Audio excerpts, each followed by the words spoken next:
He was born not into peace, but into power. The son of a king, the pupil of a philosopher, the commander of an empire before he could grow a beard. His name, Alexander. Not just any ruler, but one who would be known to history as the Great. In the year 356 BC, in the kingdom of Macedon, a boy was born who would change the course of human history. His father, Philip II, was a ruthless warrior king who forged one of the most disciplined armies the world had ever seen. His mother, Olympias, was a woman of fierce ambition and rumored mystic powers.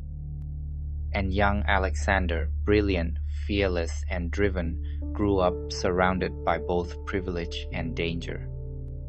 At just 13 years old, he tamed the wild horse Bucephalus, a feat no other man could match.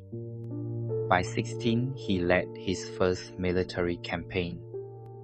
And at 20, when his father was assassinated, Alexander stepped onto the throne and into destiny.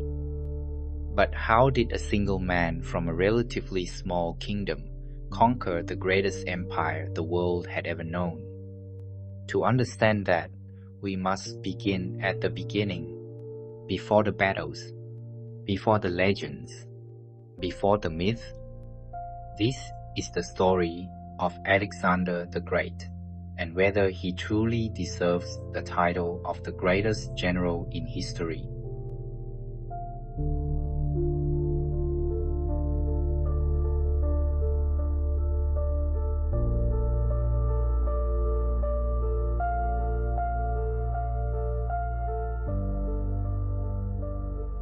When Alexander became king at just 20 years old, Macedon was strong but not unchallenged. His father, Philip II, had forged an unstoppable army and united most of Greece under Macedonian rule. But now, that unity was breaking apart. The Greek city-states Athens, Thebes, Corinth saw an opportunity. With Philip dead, they rose up in rebellion, believing the young Alexander too inexperienced to hold the empire together. They were wrong. Within months, Alexander crushed every revolt with brutal efficiency. He marched south, storming through Thessaly and forcing Athens back into submission. But it was what he did next that sent shockwaves across the ancient world. In 335 BC, the city of Thebes, once a loyal ally, declared open war on Macedon. Alexander responded with terrifying force. He razed the city to the ground. Thousands were slaughtered. Survivors were sold into slavery. Only the temples and the house of the poet Pindar were spared a message that even in destruction, there was reverence for culture and history. The message was clear. Macedonia ruled Greece, and Alexander would tolerate no dissent. With Greece firmly under control, Alexander turned his eyes eastward. His father had already planned for war with Persia, the greatest empire of the age. Now, Alexander would finish what Philip had begun. He crossed into Asia Minor with an army of about 30,000 men, a force hardened by discipline, loyalty, and fear. And so began one of the most audacious military campaigns in human history.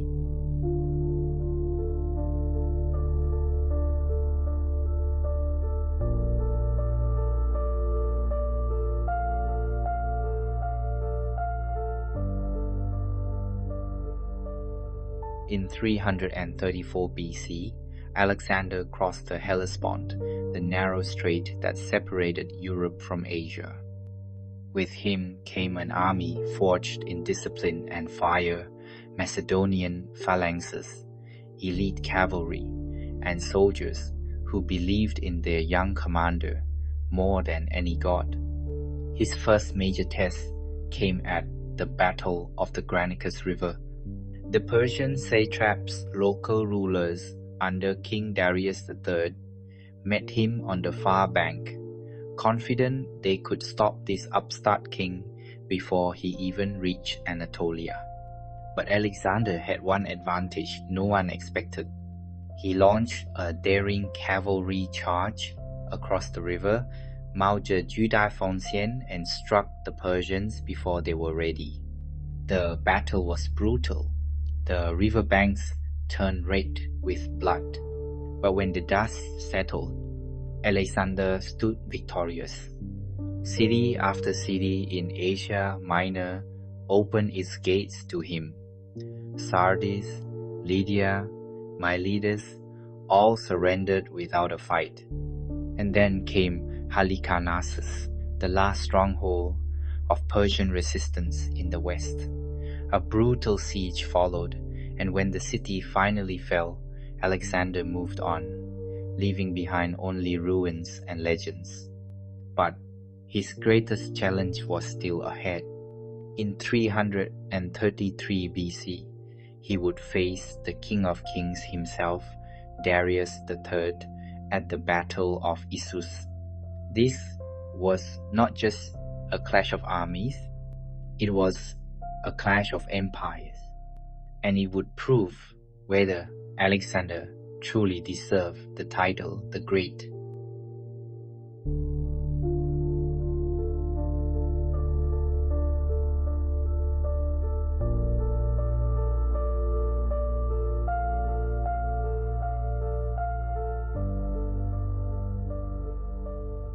By 331 BC, Alexander had already conquered Persia's western provinces. He had crushed Darius III at Issus, taken Egypt, and burned the great palace of Persepolis to the ground. But still, he wasn't done. In 331 BC, he chased Darius deep into Mesopotamia, and at the Battle of Gaugamela, he delivered the final blow. Darius fled, his empire collapsed, and now nothing stood between Alexander and the edge of the known world. He marched east through the Hindu Kush, across the Indus River, into lands no Greek had ever seen. And there he met a new kind of enemy, not just Persian satraps or Greek rebels, but war elephants. At the Battle of the Hydaspes, in modern-day Pakistan, Alexander faced King Porus, a mighty Indian ruler who commanded not only thousands of soldiers, but dozens of towering war elephants. It was one of his greatest challenges. But true to form, Alexander adapted. He launched a brilliant night crossing of the Jhelum River, outmaneuvering Porus' forces before dawn. The battle was brutal, but in the end, Porus stood defeated, and Alexander stood victorious once again. Yet, something strange happened after that victory. His men refused to go further. For years, they had followed him across continents. They had fought battles, endured sieges, suffered losses, and now they were staring at the Ganges River. Beyond it lay the unknown kingdoms, said to have hundreds of thousands of soldiers and thousands more war elephants. For the first time, they said no. They were exhausted, homesick, afraid, and for the first time in his life, Alexander the Great listened. He turned back, but even as he began his long retreat toward Babylon, the question lingered. Had he reached the limits of man or of empire? After years of conquests, battles, and endless marching across continents, Alexander the Great was finally back where he began, a king, a legend, and now a man with no clear plan for what came next. He returned to Babylon, the heart of his empire. There, he dreamed of more campaigns, of Arabia, of Africa, of even greater conquests. But fate had other plans. In the spring of 323 BC, just 12 years after he first took the throne, Alexander fell ill. It started small, a fever, a chill. Then came the chills, the weakness, the silence. Within days, the man who had conquered the known world was slipping away. Some say it was malaria. Others believe it was typhoid or meningitis. But many suspect something darker, poison. For 12 days, he lingered, speaking little, slipping in and out of consciousness. When he could still talk, his generals asked him who should rule after him. His answer, the strongest. And then, silence. On the 10th of June, 323 BC, at the age of just 32, Alexander the Great was gone. No natural heir, no clear successor, just an empire too vast to hold together without its founder. What followed was chaos, civil war, betrayal, division. His generals, the Diadochi, fought bitterly over pieces of his empire, and from those wars rose new kingdoms.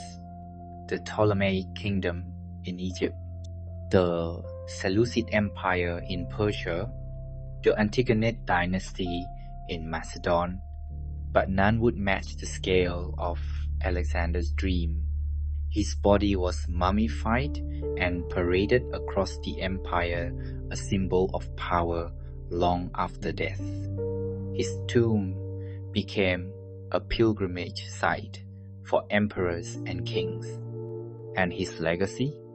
That will live on forever. Because Alexander didn't just conquer lands. He spread ideas, Greek culture, urban planning, military tactics, philosophy. He built cities that bore his name, like Alexandria in Egypt, centers of learning and trade that lasted centuries. He proved that one man could change the world.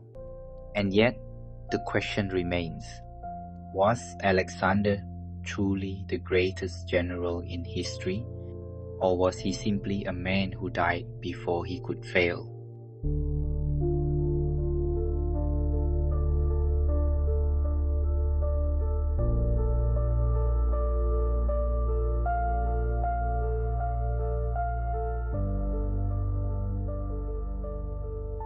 History is filled with great generals. Caesar, Hannibal, Napoleon, Genghis Khan. But few have captured the imagination like Alexander the Great.